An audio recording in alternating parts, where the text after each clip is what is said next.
Bangla link Bangla পথে।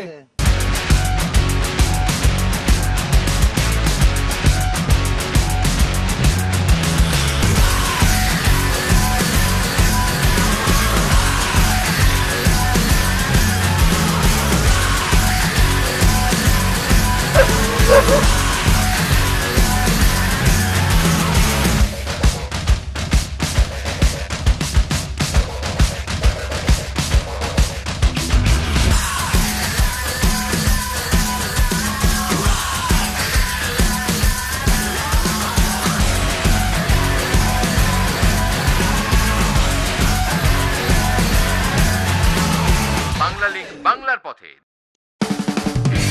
Bangla link Bangla পথের বন্ধুরা কেমন আছেন? শুরু করছি আমাদের আজকের ব্র্যান্ড নিউ এপিসোড।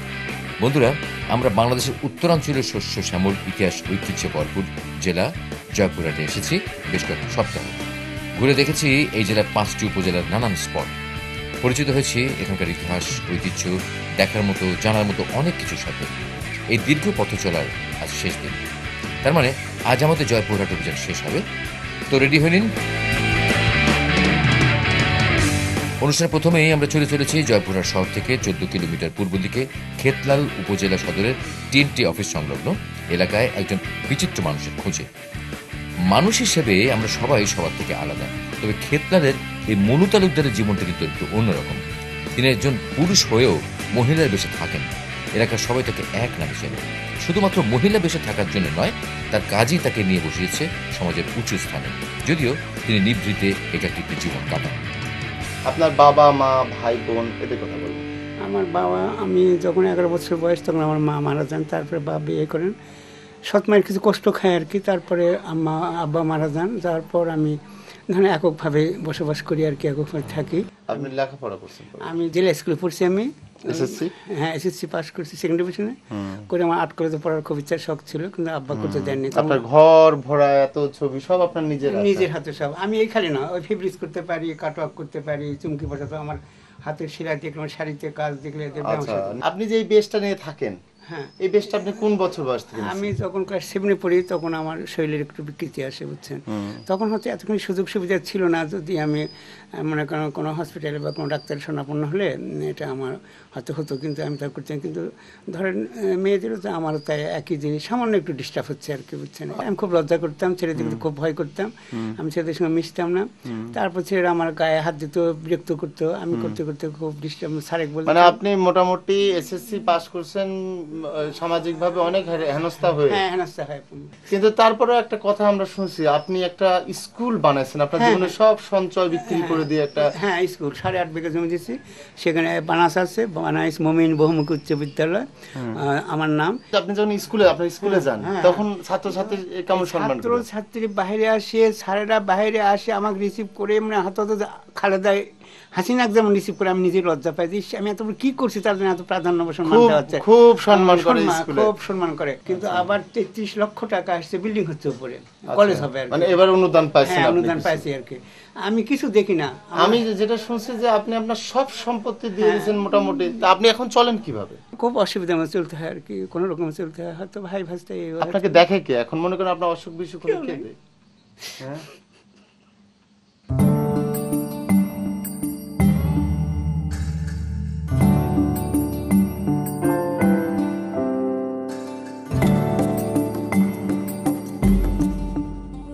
জয়পুরহাটের খেতলাল উপজেলার এই মনু তালুকদার তার সর্বস্ব দান করেছেন এলাকার মানুষের শিক্ষার উন্নতির জন্য। নিভৃতে একা, তাই হয়তো তার জীবনের না বলা কথা, প্রেম, ভালোবাসা, সকল কষ্ট নিখুঁতভাবে ফুটে তুলেছেন হাতের কাছে, সাজিয়ে রেখেছেন ঘরময়। মনু তালুকদারের সৃজনশীলতা ও শিল্পী মনের প্রশংসা করার ভাষা আমাদের নেই। তিনি যা করেছেন তা কোনো সাধারণ কাজ নয়। এমন একজন মানুষকেই হয়তো আমরা বলি সাদা মনের মানুষ। বাংলা লিংক বাংলার পথে।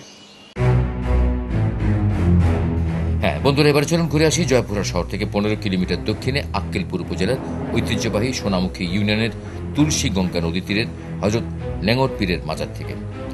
তো মাজার যেতে পথে জানিয়ে দিই আমাদের গত পর্বের কুইজ ও বিজয়ের নাম। প্রশ্নটি ছিল, কোন রাজার নামে জয়পুরহাটের নামকরণ হয়েছে? সঠিক উত্তর রাজা জয়পাল। এবারে 5143টি SMS এর মধ্যে সঠিক উত্তর এসেছে 3516টি, যার মধ্যে থেকে ভাগ্যবান বিজয় হয়েছেন ঢাকা শেওড়াপাড়ার জোবাইদা খান। কংগ্রাচুলেশনস। আর আমরা এসে গেছি ল্যাঙ্গর পীরের মাজারে।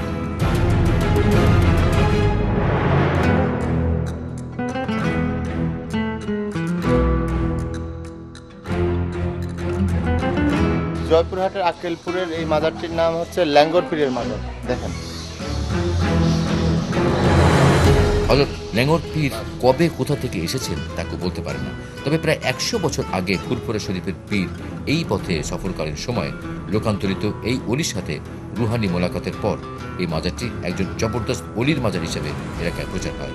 এই কামিল পুরুষ একটু খুঁড়িয়ে হাঁটতেন বলে তাকে সবাই ল্যাঙ্গর পীর বলে ডাকে। মাজারের পিছনে এই নদীটার নাম হচ্ছে তুলসী গঙ্গা নদী। আর আমার হাতে দেখছেন একটা ঘোড়া। আসলে অনেকে হয়তো বা মানত করে এই ঘোড়া এখানে দিয়ে যায়, তবে আমি জানি না কোথা থেকে দিয়ে যায় কি। তবে মাজারের পিছনে এই জায়গাটায় ঘোড়া ভরা, এরকম ছোট ছোট ঘোড়া একদম গিজ গিজ করছে। আপনি দেখেন এই সব জায়গায় ঘোড়া পড়ে আছে।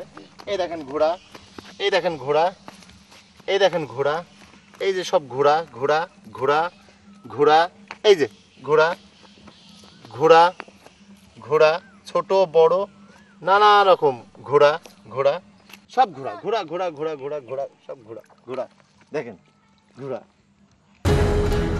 আসলে অবিশ্বাস্য যে এখানে এত পরিমাণে পোড়ামাটির ঘোড়া জমা আছে, যা দেখলে অবাক হতে হবে। এ যেন এক ঘোড়ার খনি। মাটির উপরে এমনকি মাটি খুঁড়লেও বের হতে থাকে হাজার হাজার ঘোড়া। নদীর স্রোতেও এই ঘোড়া দূরে চলে যায় না। আবার কেউ শখ করে একটি বাড়ি নিয়ে গেলে ঘোড়া আপনা আপনি তার নিজের স্থানে ফেরত চলে আসে বলে এলাকার মানুষের ধারণা। বন্ধুরা, আমরা জয়পুরহাটের গত পর্বগুলোতে আপনাদেরকে অনেক রাজবাড়ি, জমিদার বাড়ি, তাদের তৈরি দিঘি এবং অন্যান্য নিদর্শন দেখিয়েছি। রাজা জমিদাররা অনেক অনেক দিন আগে এদেশে বসবাস করতেন, তাই তাদের তৈরি স্থাপনাগুলোর সংস্কার ও রক্ষণাবেক্ষণের অভাবে এখন ভগ্নদশা কোনোটি টিভি বা স্তূপে পরিণত হয়েছে, আবার কোনোটির অস্তিত্বই আর খুঁজে পাওয়া যায় না। তবে থাকার মধ্যে শেষ পর্যন্ত যা টিকে থাকে তা হলো জলাধার।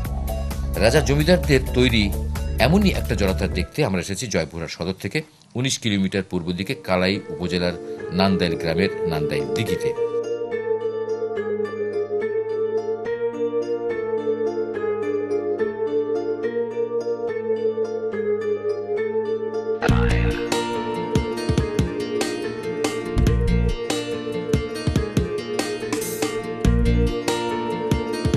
মৌর্য বংশের সম্রাট নন্দলালের এই দিঘিটা দেখেন। এই দিঘিটাকে দিঘি না বলে একটা ছোটখাটো লেক বলা যায়, বিশাল। 60 একর জায়গা জুড়ে বিস্তৃত এই দিঘিটির নামই নান্দাইল দিঘি। শুকনো মৌসুমে কৃষক প্রজাকুলের চাষ ও খাবার পানির দারুণ অসুবিধার কথা চিন্তা করে মৌর্য বংশের সম্রাট নন্দের আমলে এই দিঘিটি খনন করা হয়। একসময় এই দিঘির চারপাশে ঘন বন, উঁচু নিচু টিলা থাকলেও বর্তমানে তা কেটে সাফ করে বসতি গড়ে উঠেছে, যার ফলে শীতে অতিথি পাখি এই দিঘিতে আর আসে না। পর্যটন অধিদপ্তরের এই দিঘিটি অধিগ্রহণের ঘোষণা থাকলেও এখানে এসে তার কোনো নমুনা আমাদের চোখে পড়েনি। তো নান্দাইল দিঘি দেখতে দেখতে জানিয়ে দিয়ে আমাদেরকে যোগাযোগের মাধ্যম SMS করুন 01911624736। আমি আবার বলছি 01911624736 এই নম্বরে, মনে থাকবে। যারা ইমেল করতে চান তারা tinku.traveler@gmail.com এই অ্যাড্রেসটি ব্যবহার করতে পারেন। বাংলা লিংক বাংলার পথে, বাংলা লিংক বাংলার পথে। বিরতির পর আবারও স্বাগতম বাংলা লিংক বাংলা পথে। বন্ধুরা, আপনারা আছেন জয়পুরহাট জেলায়, আর আজই আমাদের জয়পুরহাট অভিযানের শেষ দিন। আগামী পর্বে আপনাদেরকে নিয়ে যাব অন্য কোনো লোকেশনের দারুণ দারুণ স্পটে। তো যাওয়ার আগে আপনাদেরকে নিয়ে এসেছি জয়পুরহাটের কালাই উপজেলার ডিগ্রি কলেজ মাঠে। দেখাবো জয়পুরহাটের ঐতিহ্যবাহী লাঠি খেলা ও পাতা খেলা। কালাইয়ের ভারপ্রাপ্ত পৌর মেয়র হেলাল উদ্দিন মোল্লা শুধুমাত্র আপনাদের জন্য বাংলার এই লোকজ খেলার বিশাল আয়োজন করেছে। আমাদের পক্ষ থেকে মেয়র সাহেবকে ধন্যবাদ।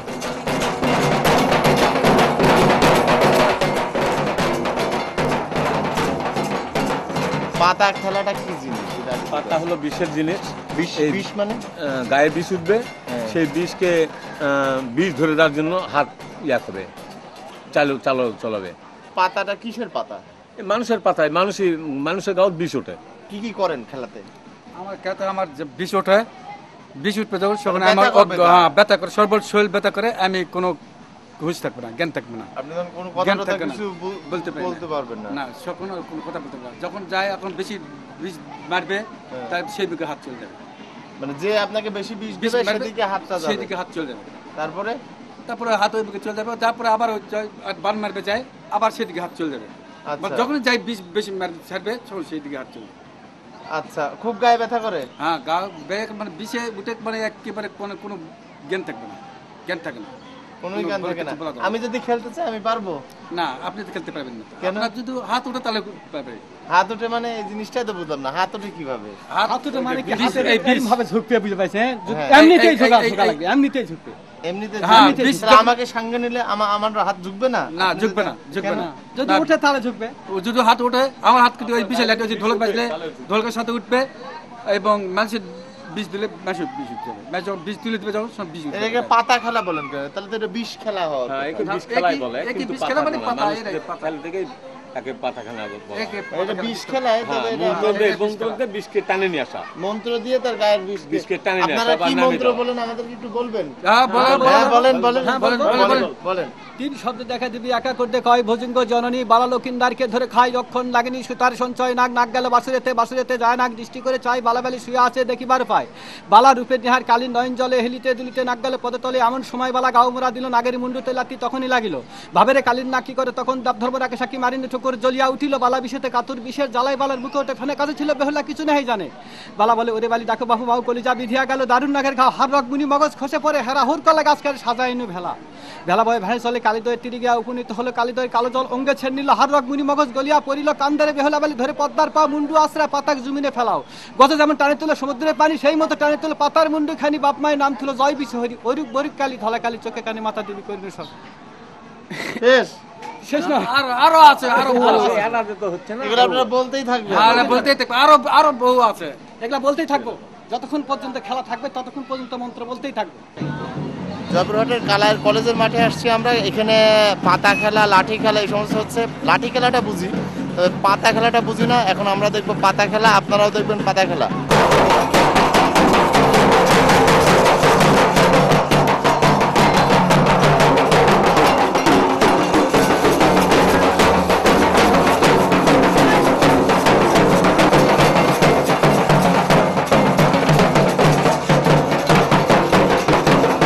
সকল ধরনের গাড়ি গণ্য খন্ড খন্ড সকল ধরনের গাড়ি নাগুলার পাহাড় পর্বত কাটে করুন মিলের পাথরের ঘর কাটে বিশেষ করে দিরা স্বর্গ হইতে নূর মোহাম্মদ প্রধান পাতাকে আনতে গেল প্রয়োজন সুলতান পাতাকে আনতে গেল রাখি এসে বন্ধ করলে বদল চাপড়ে চাপড় ছাড়িয়া পাতা নিগাম করে ভাই কাম করে আমি বল আলা দুধ লামর বে লাউ দাও এর হাত কর নিওর ধরে আলোচনা পাবে এই বাজু হেলি মাদার মাদার একটা আছে মানে ইচ্ছা বলতে পারবে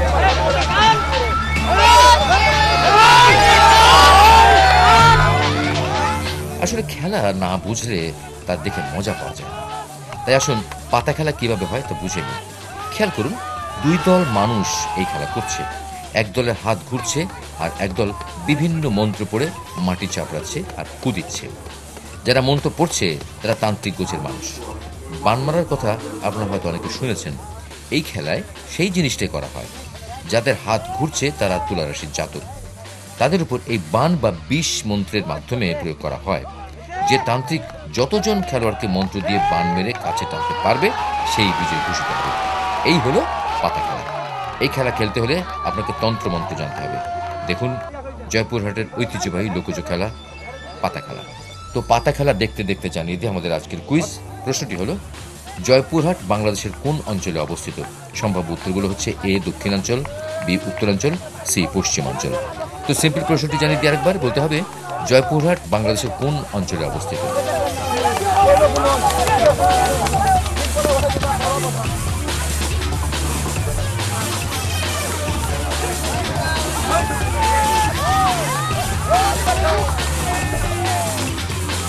অগ্নিবান পরমান সারাদার বালু প্রতাপে সব অহংকার এক মসজিদ দিন রুঙ্গে পুরো রক্ত এটে ফিরকে থাকবে হিংদ্রিংটা এ বান্ধব ফিরে আবার তোলা এ বান পেলে রাবণের কর মতপুষ্পি ভাই মনে পেল তালিকা পুরোপুরে পানে উঠিল পানে কাটাকাটি পানে বর্ষণ অত্র সুন্দর হাতে লাই শ্রীরাম লক্ষণ পশ্চাৎ বলে বীর হুরমার বাঙালি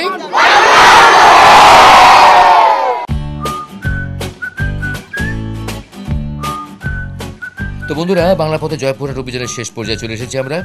শেষমেশ চলুন ঘুরে আসি শহর থেকে 30 কিলোমিটার পূর্ব দিকে কালাই উপজেলার মান্দাই গ্রামে।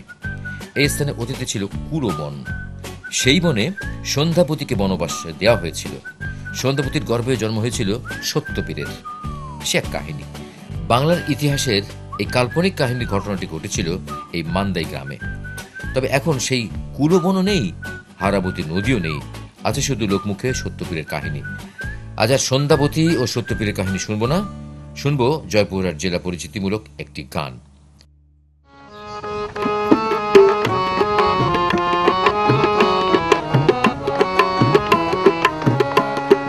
শোনেন দেশবাসী, শোনেন বলি সব জনা, জয়পুরহাট জেলার কথা করি বর্ণনা, ও ভাই করি বর্ণনা।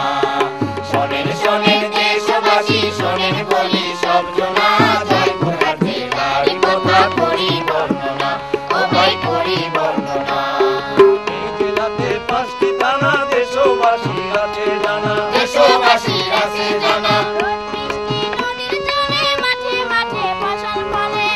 মাঠে ফসল ফলে, নানা রকম আট-সরিষার নাই যে কোনো তুলনা, জয়পুরহাট জেলার কথা করি বর্ণনা, ও ভাই করি বর্ণনা। সদর থানায় চুনা পাথর, চিনির কল দেখতে পাই, চিনির কল দেখতে পাই। খনি নীলকুঠি আছে 12 শিবালয়, আছে 12 শিবালয়। বাংলা দেওয়ান বৌদ্ধভূমি একাল করে ঘটনা, জয়পুরহাট জেলার কথা করি বর্ণনা, ও ভাই করি বর্ণনা। থানার মাঠে লক্ষ্মাই চৌধুরীর বাড়ি, লক্ষ্মাই চৌধুরীর বাড়ি। পাথর কাটাই নদীর মাঝে পাথর আছে সারি সারি, পাথর আছে সারি সারি। খালনা চোখের বাড়ির অনেক আছে নিদর্শনা, জয়পুরহাট জেলার কথা করি বর্ণনা, ও ভাই করি বর্ণনা। থানাতে গেলে গোপীনাথপুর মন্দির ভাই, গোপীনাথপুর মন্দির ভাই। গোপালের মন্দিরে পাই, দেশের শ্রেষ্ঠ পোহাটি মেলায় হয় অনেক বেচা কিনা, জয়পুরহাট জেলার কথা করি বর্ণনা, ও ভাই করি বর্ণনা। আলোচিত আশ্রাঙ্গা বিল আছে দেখেন লালখানায়, আছে দেখেন লালখানায়। সেই বিলেতে হরেক রকম কৃষ্ণমূর্তি পাওয়া যায়, কৃষ্ণমূর্তি পাওয়া যায়। তার সাথে হিন্দুমূর্তি দেবদেবীর চোখরা, জয়পুরহাট জেলার কথা করি বর্ণনা, ও ভাই করি বর্ণনা। কালাই থানার মান্দাই দ্বীপে সন্ধ্যাবতীর বনবাস, সন্ধ্যাবতীর বনবাস। পিকনিক হয় 12 মাস, আরো যাতে পীরের মাজার বেগুন নামে আস্তানা, জয়পুরহাট জেলার কথা করি বর্ণনা, ও ভাই করি। বন্ধুরা, এমন একটা সময় আমরা জয়পুরহাট অভিযান শেষ করছি যখন আকাশে জমেছে কালো মেঘ, ধেয়ে আসছে কাল বৈশাখী। কি যে হবে বলা যাচ্ছে না। তাই কোনো কিছু ঘটার আগেই আপনাদের কাছ থেকে বিদায় নিয়ে যাচ্ছি। দেখা হবে আগামী পর্বে বাংলাদেশের অন্য কোনো জেলার অন্য কোনো দারুণ দারুণ লোকেশনে। তো বন্ধুরা, জয়পুরহাটের গান শুনতে শুনতে আমাদেরকে বিদায় দিন। বাংলা পথের সাথে থাকার আমন্ত্রণ রইল। ভালো থাকবেন। ফাতেমা নাদিরা বেগম, দিলরুবা খান খুরশিদ আলম, ইতিহাস সম্পত্তি দিয়া গান কবিতার রচনা, জয়পুরহাট জেলার কথা করি বর্ণনা, ও ভাই করি বর্ণনা। ওদের সবার পক্ষ থেকে দেশবাসীকে জানাই সালাম, দেশবাসীকে জানাই সালাম। অনেক কথাই বলে গেলাম, কি হলে পরে চাই দেবো মামানা, জয়পুরহাট জেলার কথা করি বর্ণনা, ও ভাই করি বর্ণনা। শোনেন দেশবাসী, শোনেন বলি সব জনা, জয়পুরহাট জেলার কথা করি বর্ণনা, ও ভাই করি বর্ণনা, ও ভাই করি বর্ণনা, ও ভাই করি বর্ণনা।